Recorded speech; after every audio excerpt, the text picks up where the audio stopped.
Dans cette vidéo, on va regarder les applications aux énergies nouvelles des convertisseurs d'énergie. On distingue les applications autonomes des applications non autonomes. Donc, les applications autonomes, ce sont les applications qui ne sont pas reliées au réseau, tandis que les applications non autonomes sont reliées au réseau. Pour une application autonome, l'échange d'énergie est unidirectionnel. Donc, l'énergie provient soit d'une éolienne ou de panneaux solaires pour charger une pile d'accumulateurs. Et ensuite, on a un convertisseur pour élever la tension de façon à ce qu'elle soit suffisante pour obtenir une tension alternative pour faire fonctionner les appareils fonctionnant habituellement sur le réseau. Une application non autonome, c'est une application où les sources d'énergie sont reliées au réseau. Donc, on va avoir en plus un compteur d'énergie qui va permettre de mesurer l'énergie qui est fournie au réseau ou l'énergie fournie par le réseau pour recharger la pile. Le principe d'échange bidirectionnel d'énergie. Donc ici, on a des interrupteurs qui peuvent être opérés soit en mode redresseur. S'il est en mode redresseur, ça veut dire que l'énergie arrive ici et l'énergie sous forme triphasée va être convertie en CC. Donc, on va avoir un convertisseur CA-CC pour recharger la pile. Si on fait fonctionner les interrupteurs en mode onduleur, à ce moment-là, l'énergie provient de la pile et en sortie, on a une énergie sous forme triphasée qui peut être injectée dans le réseau. Donc, la stratégie de commande des interrupteurs va déterminer quel est le mode de fonctionnement. Donc, le même principe s'applique pour une source monophasée. Donc, l'échange d'énergie peut être sous forme réactive ou sous forme active. Si on regarde sous forme active, c'est que le courant qui va être fourni dans le réseau, s'il est en phase avec la tension du réseau, à ce moment-là, on va fournir de l'énergie dans le réseau. Si le courant est hors phase avec la tension du réseau, à ce moment-là, on va soutirer du réseau de l'énergie. Si le courant est en avance sur la tension, à ce moment-là, on va soutirer des VAR. Et si le courant est en arrière par rapport à la tension du réseau, on va fournir des VAR. Donc, les applications d'échange d'énergie réactive sont les compensateurs statiques.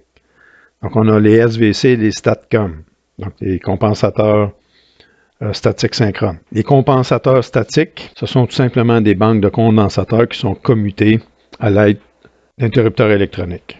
Pour les STATCOM, on utilise les propriétés d'un onduleur de puissance pour contrôler, comme un SVC, mais plus précisément l'énergie réactive en un point du réseau électrique. Certains convertisseurs d'énergie utilisent des transformateurs haute fréquence. Donc, le courant d'un enroulement d'un transformateur est limité par le calibre du fil et son type d'isolation.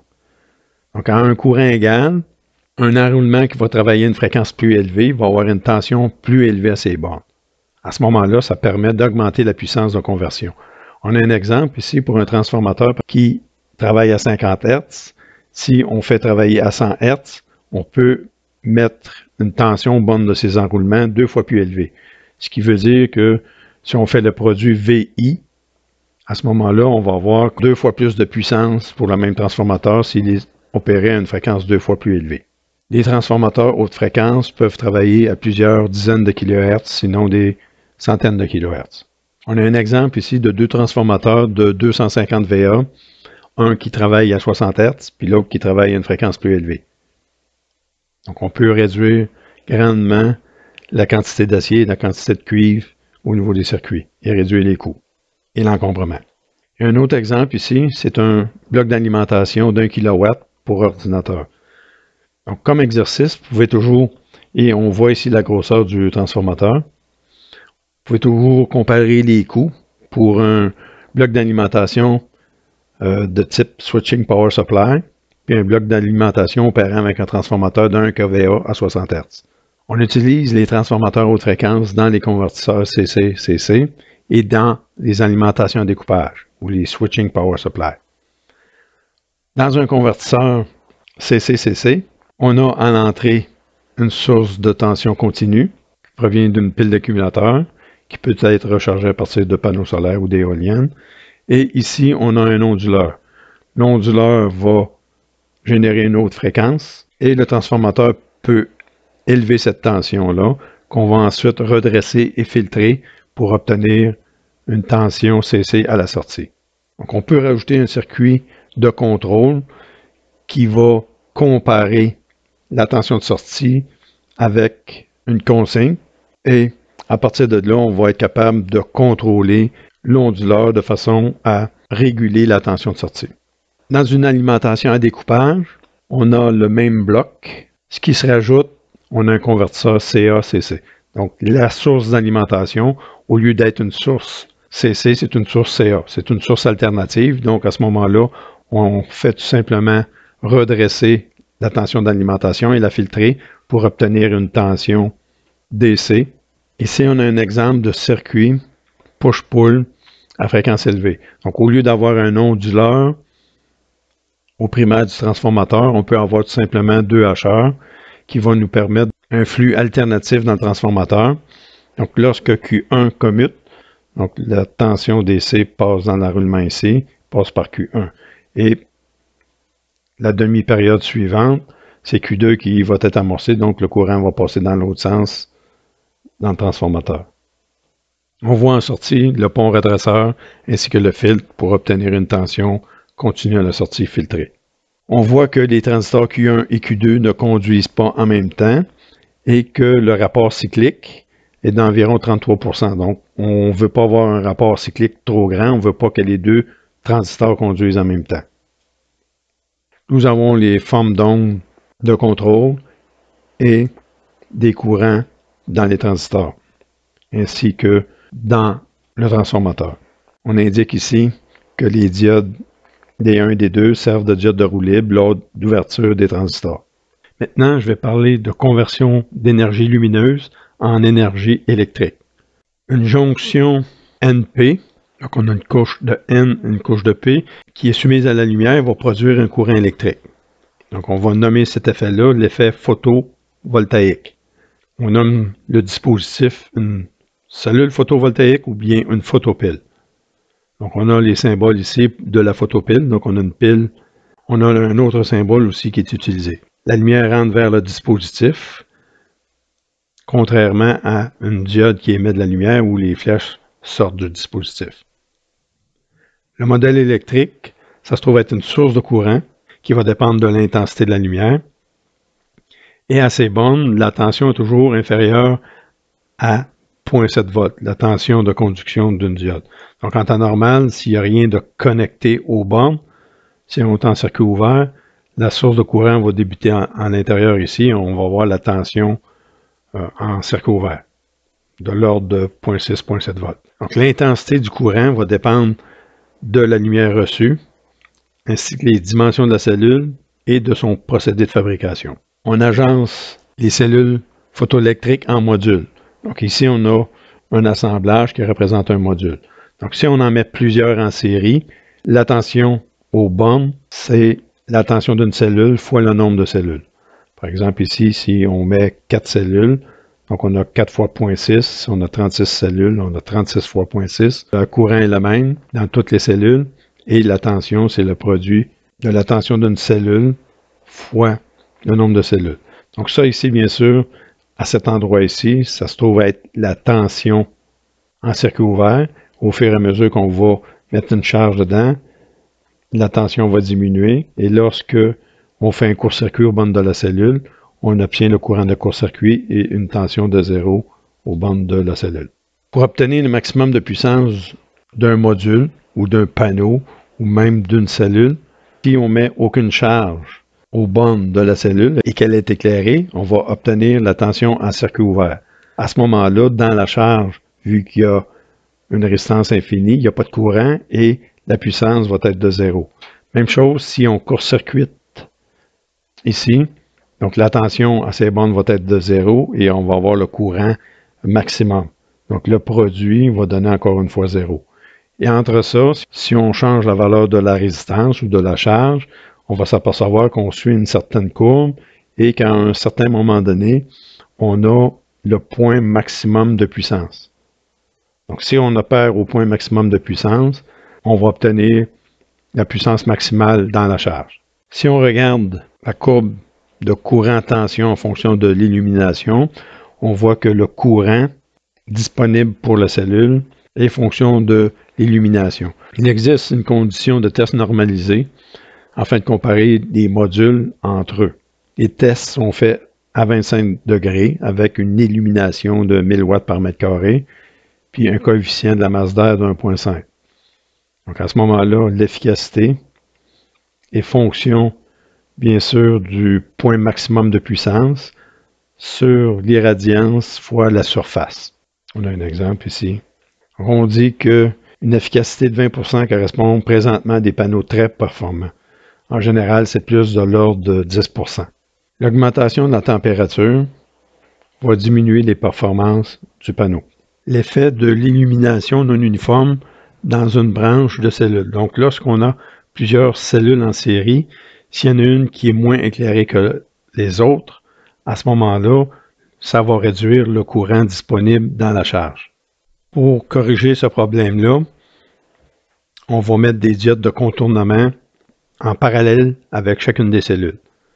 Ici, on a un exemple de cellules en série, uniformément éclairées, produisant 3,3 ampères avec une tension de 65 volts.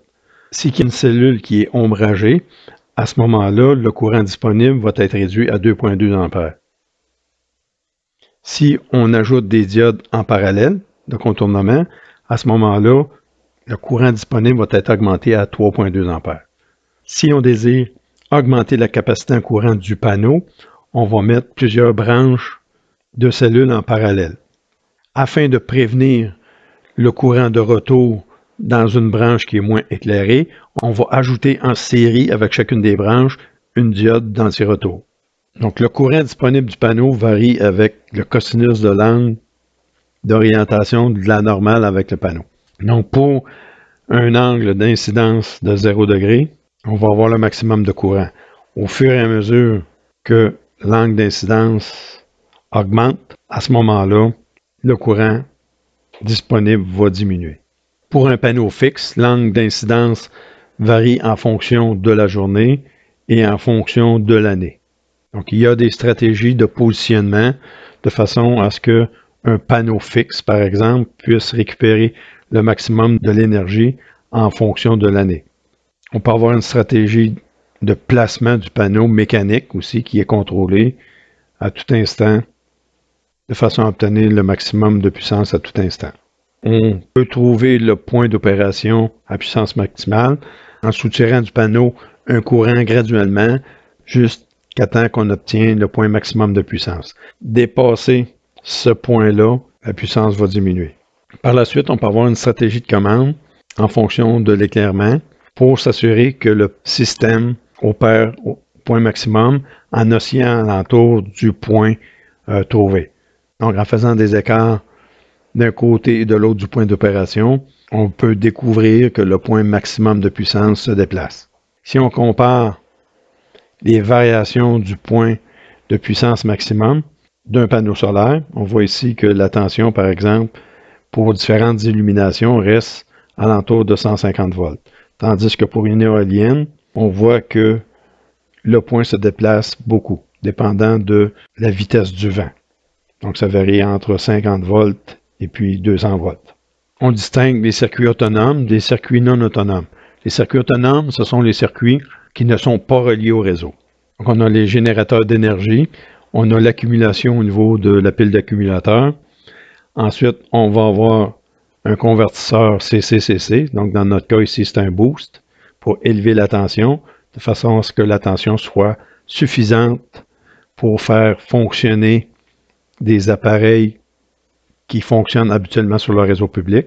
Par exemple, 120 volts efficace 60 Hz. On a notre onduleur ici qui est notre convertisseur CCCA.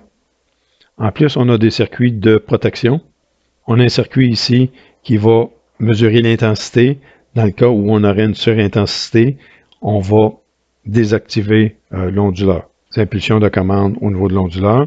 Même chose, si la tension de la batterie devient trop basse, à ce moment-là, on va vouloir désactiver le convertisseur CCCC de façon à protéger la pile. On a aussi un circuit qui va mesurer la tension à l'entrée de l'onduleur et avec une boucle de régulation, va ajuster la commande au niveau du convertisseur CCCC de façon à obtenir la tension optimum pour notre onduleur. Ici, on a un circuit semblable, sauf qu'au lieu d'utiliser un convertisseur boost, on va tout simplement utiliser un transformateur haute fréquence avec un circuit HR. Donc, on conserve les protections de tension de la pile, d'intensité de l'onduleur, le circuit de commande et la boucle de régulation pour s'assurer que la tension à l'entrée de l'onduleur est adéquate. À la sortie, on a une cellule de filtre de façon à éliminer les harmoniques générées par l'onduleur. Pour les circuits non autonomes, les circuits qui sont reliés au réseau, à ce moment-là, on sait que la tension, elle est fixée par le réseau, la fréquence est fixée par le réseau. Donc, le convertisseur peut par contre contrôler le courant de l'onduleur. Donc, il peut être un courant dans ce sens-là ou dans ce sens-là, et le courant est contrôlé par la commutation des interrupteurs et leur rapport cyclique. Ce qu'on constate, c'est que pour fournir de la puissance active dans le réseau, il faut que le courant qui sort de l'onduleur soit en phase avec la tension du réseau. Donc, la stratégie de commande de l'onduleur doit être synchronisée avec le réseau. Donc, le circuit buck boost nous permet un échange bidirectionnel d'énergie. On reconnaît ici le circuit buck boost. Si on fonctionne en mode injection d'énergie dans le réseau, donc on a la pile d'accumulateurs qui est ici, et on fonctionne en mode boost pour élever la tension, et ensuite l'onduleur pour envoyer de l'énergie dans le réseau. Et si on veut fonctionner dans le sens inverse, si on veut recharger les piles, on fonctionne en mode redresseur buck. On peut également utiliser un transformateur en basse fréquence. Donc ici, on va avoir notre pile d'accumulateurs, on va avoir notre onduleur qui va fonctionner à la tension des piles ici. Et à ce moment-là, on a un transformateur basse fréquence à 60 Hz, par exemple, pour les systèmes à 60 Hz, pour injecter de l'énergie dans le réseau ou récupérer de l'énergie du réseau pour recharger la pile. Donc l'inconvénient, c'est que le transformateur est beaucoup plus gros, plus cher, plus encombrant. Donc ici, on a le synoptique d'un convertisseur non autonome qui va utiliser un circuit MPP. Donc c'est la même chose. Donc le circuit MPP est là tout simplement pour être capable d'obtenir au niveau du panneau ou de l'éolienne le maximum de puissance du panneau ou de l'éolienne. Le restant des blocs demeure sensiblement le même.